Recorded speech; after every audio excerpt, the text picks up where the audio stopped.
કેમ છો વિદ્યાર્થી મિત્રો? મજામાં છો ને? આજે હું તમારી માટે એક જોરદાર ટોપિક લઈને આવી છું. શીખવા માટે રેડી છો? Yes teacher. ઓકે, તો ચાલો એ શીખતા પહેલા હું તમને થોડાક સવાલ પૂછું, એના જવાબ આપો. હા. ઓકે. આપણે બધા સામાજિક પ્રાણી છે, સમાજમાં રહીએ છીએ. આપણે આપણા ફેમિલી સાથે એટલે કુટુંબમાં રહીએ છીએ. મમ્મી, પપ્પા, ભાઈ, બહેન, સંબંધીઓની સાથે રહીએ છીએ. માતાનું માતૃત્વ અને પિતાનો વહાલ નોર્મલી પોતાના સંતાન માટે સરખો હોય છે.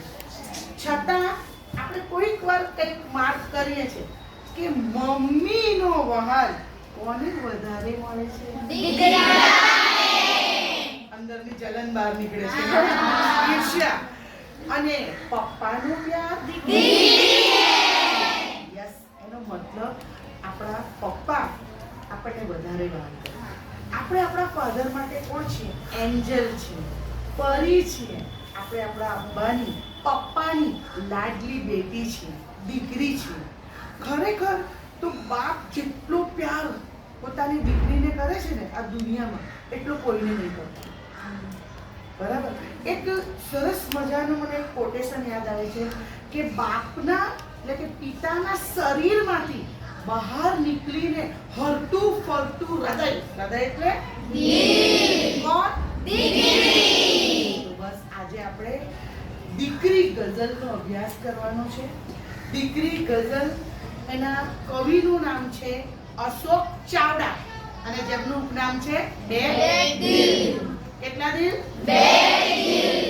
એમની એક બુક છે પગરવ તળાવ, જેમાંથી આ એક ગઝલ લેવામાં આવી છે જેનો આપણે અભ્યાસ કરવાનો રહેશે. જો અહીંયા સ્લાઇડમાં અશોકભાઈ ચાવડાનું પિક મેં મૂક્યું છે. આ કોણ છે? અશોકભાઈ ચાવડા. બરાબર છે. અને આગળ આપણે અહીંયા જોઈએ કે જો કવિ બાલમુકુંદ દવે દીકરીને તુલસીનો ક્યારો કહ્યું છે.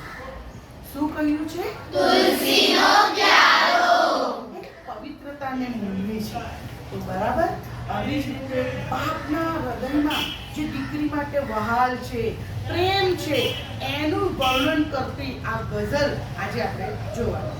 તો ગઝલ તરફ આગળ વધીએ આપણે. ચાલો ત્યારે આગળ વધીએ આપણે. જો એને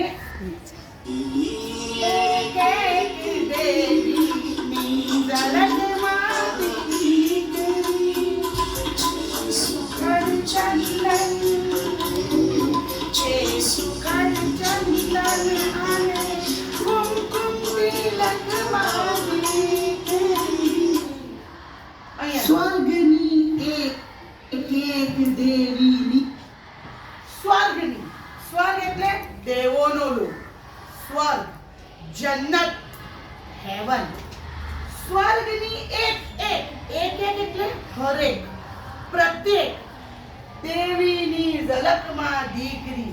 એક પિતાને સ્વર્ગની હરેક, પ્રત્યેક, દરેક દેવીની ઝલકમાં કોણ દેખાય છે? પોતાની દીકરી દેખાય છે. બરાબર છે. સુખડ ચંદન ને કુમકુમ તિલકમાં દીકરી. સુખડ અને ચંદન એ ચંદનના ઝાડનું સુગંધીદાર લાકડું હોય છે. ચંદનના અગરબત્તી પણ બને, સાબુ પણ બને, એ સુગંધીદાર હોય છે. તો આ ચંદન અને સુખડ એના ઝાડના સુગંધીદાર લાકડાથી એને લઈ જેવું બનાવવામાં આવે છે, પીસીને, અને એને તિલકમાં ઉપયોગ થાય છે. એટલે એનું સ્થાન ક્યાં છે? કપાળે, માથા પર. અહીંયા બીજું જો અહીંયા સ્લાઇડમાં મૂક્યું છે સુખડ ચંદન અને અહીંયા કુમકુમ ને હળદર. એ પવિત્ર વસ્તુ છે. તો કે સુખડ ચંદન ને કુમકુમ, કુમકુમના તિલકમાં દીકરી છે. એટલે જેનું સ્થાન, જેની જગ્યા અહીંયા કપાળે છે, માથા પર છે, ને માથા પર પવિત્ર વસ્તુની જગ્યા હોય તો દીકરી પણ એટલી જ પવિત્ર છે, એટલી જ ઉચ્ચ છે, એટલી જ ગુણવત્તાવાળી છે. એટલે તો કવિએ વારે ઘડી કહ્યું છે કે સ્વર્ગની હરેક દેવીની ઝલકમાં દીકરી છે, સુખડ ચંદન ને કુમકુમ તિલકમાં દીકરી. સમજ પડી પંક્તિમાં? Yes teacher. જવાબ આપજે. સ્વર્ગનું સમાનાર્થી વેરી ગુડ. અને સુખડ ચંદનનો સમાનાર્થી એનો મીનિંગ બોલો. ચંદનના ઝાડનું સુગંધિત લાકડું. Very good.